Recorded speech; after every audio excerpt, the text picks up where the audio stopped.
বন্ধু বান্ধৱীসকল, আপোনালোকে জানে যে চীনে হুবহু নকল কৰাত যিকোনো বস্তু হুবহু নকল কৰাত একেবাৰে বিখ্যাত। তেওঁলোকে এনেকুৱা কিছুমান বস্তু বনায় যি আচল নে নকল ধৰিবই নোৱাৰি।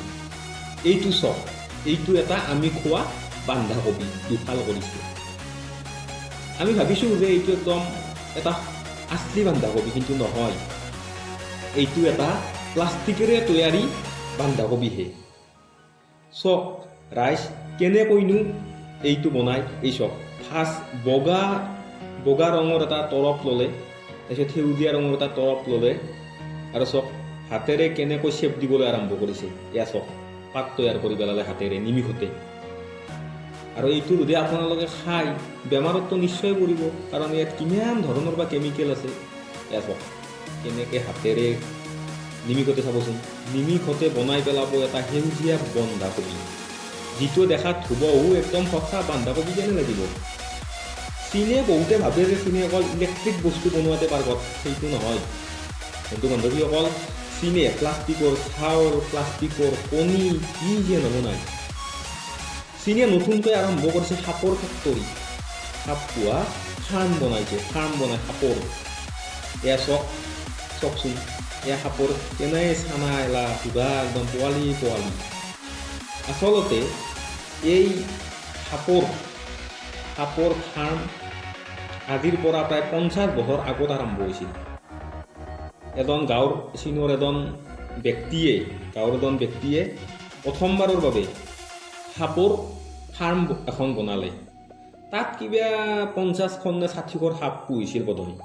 তাৰপিছত বাঢ়িল, এবছৰৰ ভিতৰত কমেও 5000 মান সাপ হ'ল পোৱালি দি। তাৰপিছত এনে ভীষণভাৱে সাপ ভাল পোৱা হ'ল মানুহবোৰে, একদম ক'ব নোৱাৰি। সাপৰ মাংস ছাপ্লাই দিয়া হ'ল। এতিয়া প্ৰায় জাপান, আমেৰিকা, পৃথিৱীৰ অন্য প্ৰান্তত চীনে সাপৰ মাংস ৰপ্তানি কৰে। সাপৰ মাংস বুলি নহয়, চীনতে প্ৰায় কীটনাশক ঔষধ আদি কৰি সকলো সাপৰ পৰাই বনোৱা হয়। সাপৰ যিটো বিষ আছে, সেই বিষটো কীটনাশক ঔষধৰ কাৰণে ব্যৱহাৰ কৰা হয়।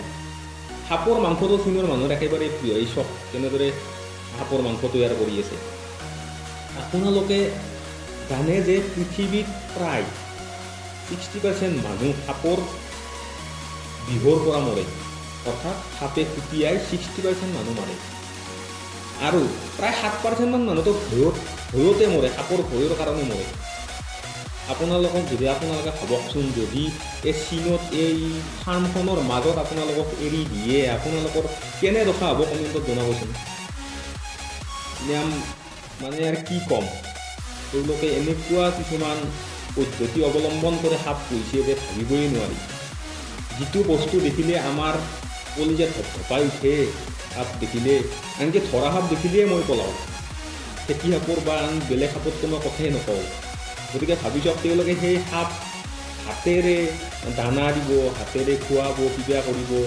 এয়া চাওক, একদম চাৰিওফালে সাপেই সাপ।